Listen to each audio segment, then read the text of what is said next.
Ooh. Good morning. I don't know if it's morning where you are, but it's morning here right now for me, and I also release my videos in the morning. So let's just all collectively agree that it is morning, okay? Good morning! Alright guys, so since I have obtained the church and I have shot quite a few videos out here at the church, I have noticed a reoccurring theme of commonly asked questions on those videos. So today, I want to shoot a video addressing all of those questions and trying to answer them as best as I can. So I've got my list on my phone right here, and this will be commonly asked questions about the church. We're going to go through one by one and give you the most straightforward and in-depth answer that I can give you. So the first question on the list is about changing the name of the House of Masks. People have recommended me changing it to the Church of Masks, or the Mass of Masks, or the Altar of Masks, or the Sanctuary of Masks,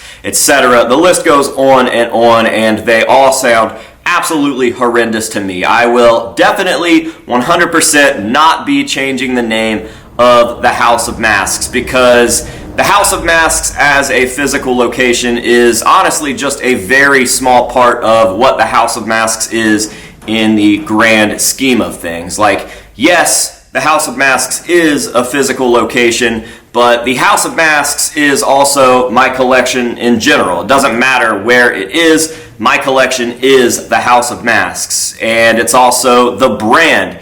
It is the YouTube channel. It is the Instagram. It is me. It is the community that we have built. We have a massive group over on Facebook, which kind of sounds silly to throw out there, but Facebook groups have honestly definitely become what forums used to be back in the day. So, for instance, your michaelmyers.net or your WMP, or it's time to release a video. My alarm just went off, so give me a second. A few inches later. As I was saying before I was rudely interrupted by my hard-working, good-looking self, the House of Masks is a lot of things. It is a full-blown entity, and the logic that the name should change because of the physical location changing is just not a very good logic. I mean, to be honest, there's only been one literal House of Masks. That was the house that we had the collection in before the warehouse that we just left. So the old building, right before that, I was in the basement of my house doing videos, but that was the only actual house on the list of House of Masks locations. It was an apartment of masks, then a house of masks, then a storefront / warehouse of masks, and now we are at a church of masks. But I will not be rebranding my entire thing that I've been working on very, very hard for the last 10 years or so, just because we are in a church. I think that we should just let the fact that it is in a church be the cool thing, and that is that. So no, I will not be changing the name of the House of Masks to the Church of Masks or anything else on that list. This is the House of Masks. We are the House of Masks. That is the House of Masks, and so on and so forth. Next question. Ooh, this is a good one. I kind of addressed this in last week's weekly Wednesday update video when Bishop came over, because I knew Bishop would understand exactly what I was saying. I have had a lot of suggestions about what I should do to the church as far as like remodeling or decorating or whatever else you want to place in that category. People have been telling me that I need to invert all of the crosses, I need to paint the church black or paint my logo on the outside, and the big one that really drives me nuts is people wanting me to change the stained glass. None of that is happening. I am not going to mess with this place in the slightest as far as the physical appearance goes. I like the fact that this is a very clean, very quaint, very unassuming white church out in the country. I think that that is so cool, and it really is a nice looking church. I don't want to mess with that at all. I also think that the inverting the crosses thing is super cringy, and honestly, the Bible and Christianity is like the most brutal story ever told anyways, so you should be far more afraid of a right side up cross, or, I mean, yeah, I guess even if you're a Christian, you're a God-fearing man, so The crosses that are around this place are cool. I think that they're rad. I won't be changing those at all. And then the stained glass, don't even get me started. What a beautiful piece of history. Hands down the coolest part of the building. And people are like, you should spend thousands and thousands of dollars to change that into something tacky, ruin history, and make the place way more about yourself than it already is. I don't want to do that. The stained glass is just so... Like, as I'm staring at it right now, I can't even come up with words. And I've been in here every day for a month straight looking at this thing. I just love it so much. And the price that it would cost to make that worse is such a weird thing. I guess this is how you can separate the men from the boys, or the people that get it from the people that just definitely don't have the vision. Some people are just tacky, dude, and I don't know what to say. Now, I will say that the idea of doing some sort of stained glass art like we did with PaleFest 2023, since it kind of does line up, would be completely different if there wasn't a giant stained glass piece here and we wanted to like paint a mural of some stained glass, the House of Masks artwork or whatever. But we already have this thing. We have this like 12-foot tall, sick-ass stained glass window that is legitimately real. Like, that's a piece of history, and it's beautiful, and I don't want to change that at all. So I won't be flipping any crosses or painting the church black or putting fucking Satan fucks me raw dog on a sign outside or changing the stained glass window. No thank you. I like this church. I want to take care of it. It's the first piece of property that I own, so I have a great sense of pride for this place, and I want to keep it nice. Okay, moving on. The next question. This is an easy one. More room. Do I have more room here than I had at the old building? And the answer is yes. I believe that I had 2,380 square feet at the last place, 2,340, something like that. And this place is 3,980 to be exact. So it's almost double the amount of square footage.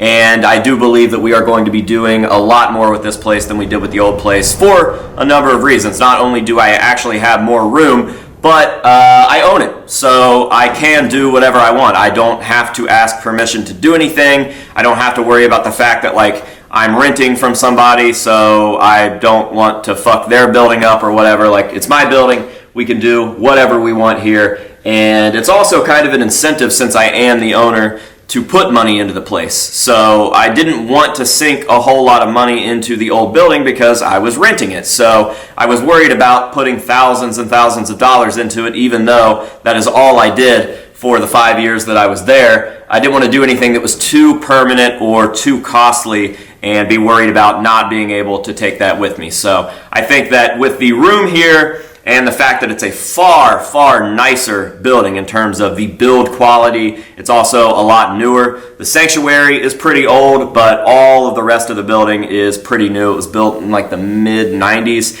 and it was very, very well taken care of. When we first walked into that studio quarter, or whatever you want to call it, the little living space that's over there, there wasn't even a thumbtack hole in the wall. So it's super, super nice, and I'm very excited for this place to blossom. So, more room? Yes, more room. Sorry to kind of go off the rails there, but I'm excited. I own a church.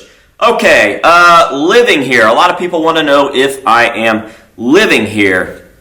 And I guess I don't understand why this matters. I could, or I couldn't. I might, or I might not. I will be here a lot, just like I was at the old building a lot. The place is fully livable. We are installing other things that need to go in, like a shower. We actually just brought a new shower out here. So yeah, I mean, I could be living here. I could not be living here. It will definitely be set up over there to be lived in, and that is pretty much for the same reason that I explained in the first like full tour, first look video of this place.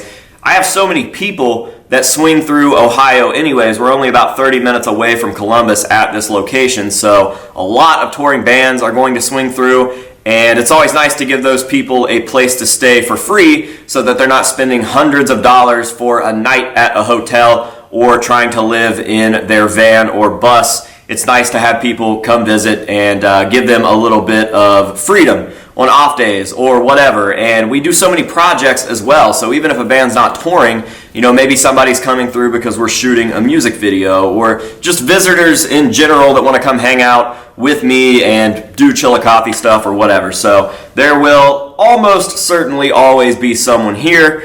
And might live here, might not. I don't know. I do still have a house, so I don't know.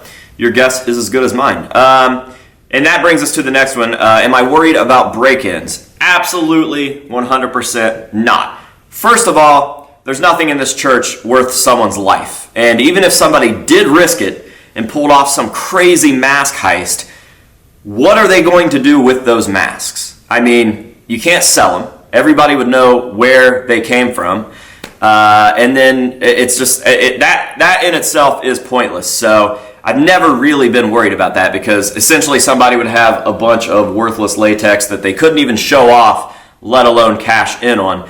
But aside from that, the little neighborhood that I am in right here is pretty dope. We are pretty tight-knit. There are cameras everywhere. These neighbors are on it. I mean, there was one dude walking down the street at a weird time of night the other day, and I got like 6 texts with screenshots from people's cameras saying, hey, we don't know what's up with this guy, but just watch him. So yeah, I'm surrounded by a good chunk of like country folk, like good old boys, people that definitely have guns, and I am among them. I have lots of guns, and I'm a pretty quick draw and a good shot. So I don't know. I'm not really worried about it. We always have cameras. Obviously, we had cameras at the old building, but I like having neighbors that are pretty close by that are cool. I actually have a friend that lives like 2 houses down. We can see our front doors from each other's front doors, and he works from home. So he is always out there in his garage doing stuff, and I don't know. I'm just not really worried about it. Come try, find out. Fuck around, find out, whatever they say. I don't know. Yeah, cameras, neighbors, guns, not worth dying for. The next question. Oh, people have like some weird thing where they think that I'm going to have an issue with how far away this place is from town. So, yeah, I'm like 25, 30 minutes away from Chillicothe. And I have lived further. Obviously, I love being in Chillicothe, and I love Chillicothe with my whole heart, but I'm going to be honest, I think I needed a break from it, because every day people there got weirder and weirder and weirder.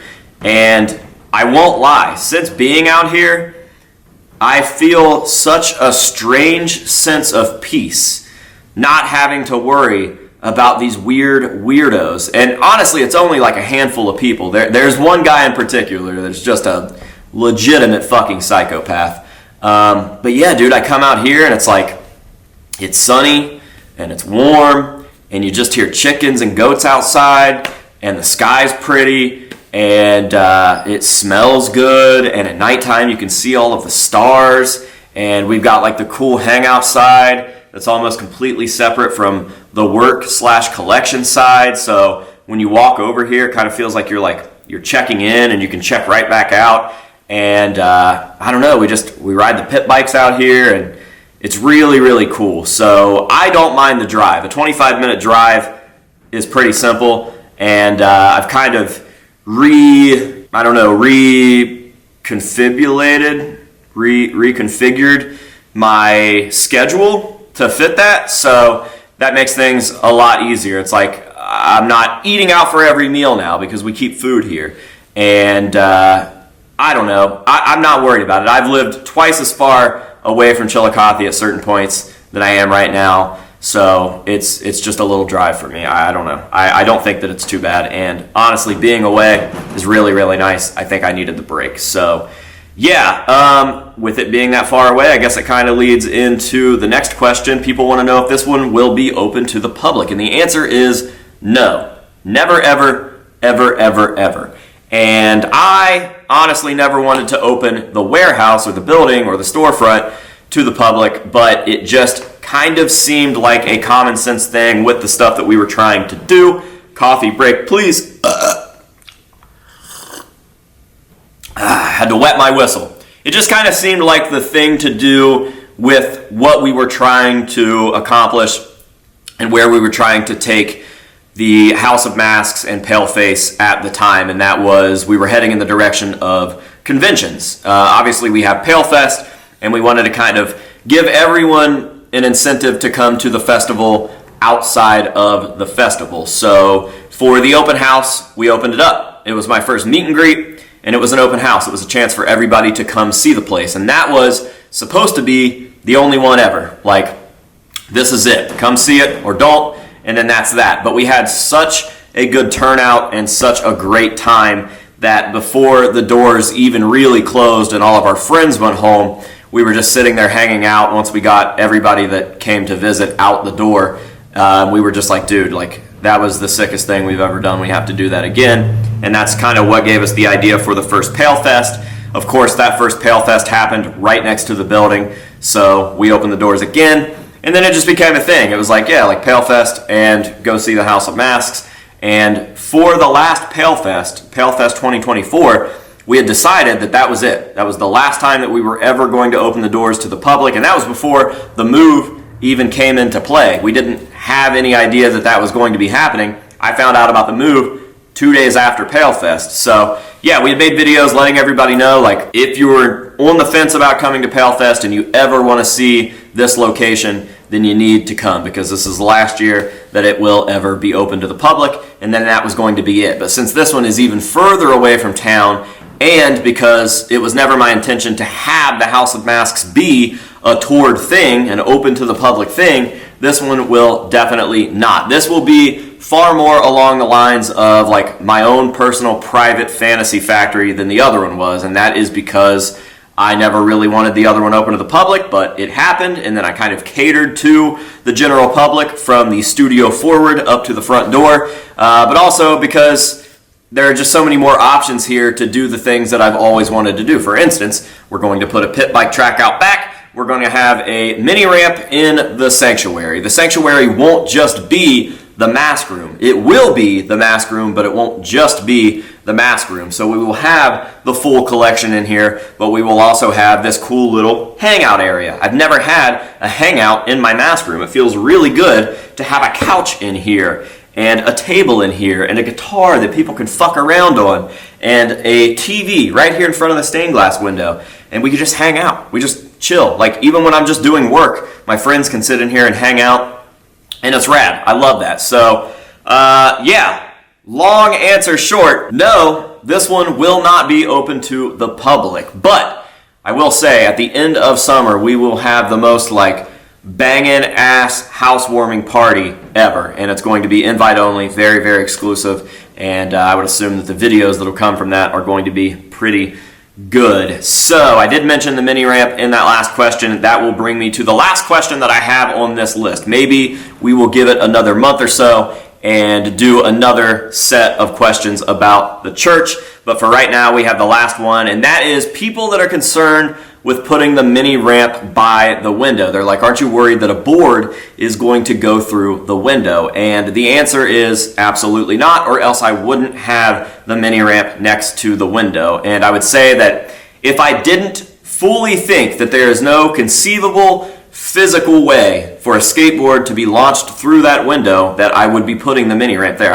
I wouldn't do that, because that is goofy. So I've definitely thought about it. There are not only fail-safes, but also logistically, the only way that it makes sense for a skateboard to go through that window is if someone throws their fucking skateboard through the window, which I would hope that none of the people that are skating here would do, because then I would have to murder them in cold blood with the shards of glass that fell out of the window. So basically, the fail-safes. There are nets, little roped nets that they make for half pipes and mini ramps. You'll see them a lot at like X Games when the crowd is right next to the half pipes, and they catch the wheels of the skateboard. They go in between the deck of the skateboard and the wheels, and they kind of catch them by the truck. So those on the side, along with some, I don't know how to describe them, but they're like playground-sized nets that will go from the back of the deck up to the ceiling to catch boards that will fly over the coping this way. And with the way that the ramp is sitting, the flat bottom is pushed right up against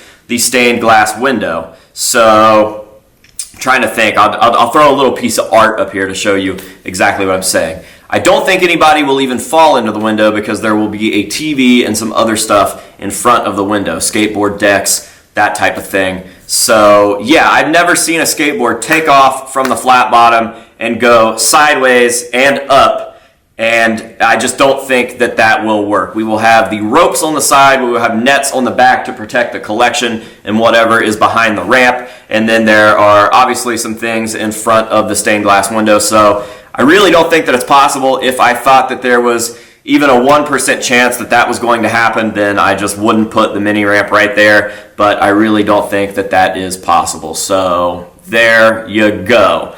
That is the first video, because I do think that there will probably be another one, whether that's in a month or 6 months or maybe a year after being at the church. But yeah, that is your first video of commonly asked church questions. It was an interesting topic, and I wanted to address a lot of those questions that I saw. So there you go. I don't know how to end this one. I guess I will say thank you guys all so much for even allowing the church to be a possibility. None of this would work if the House of Masks didn't work, and the House of Masks wouldn't work the way that it works if it wasn't for you guys, the viewers, my friends, my family, my fans, whatever you guys want to call it.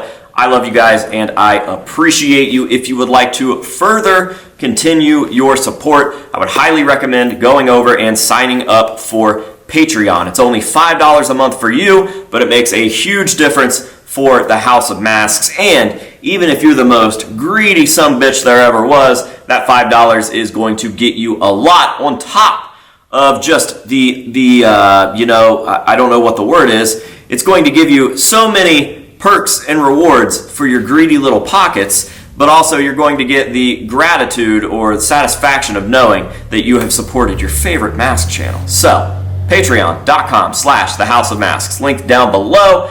And yeah, I'm going to go edit this video and do an unboxing. Love you, bye.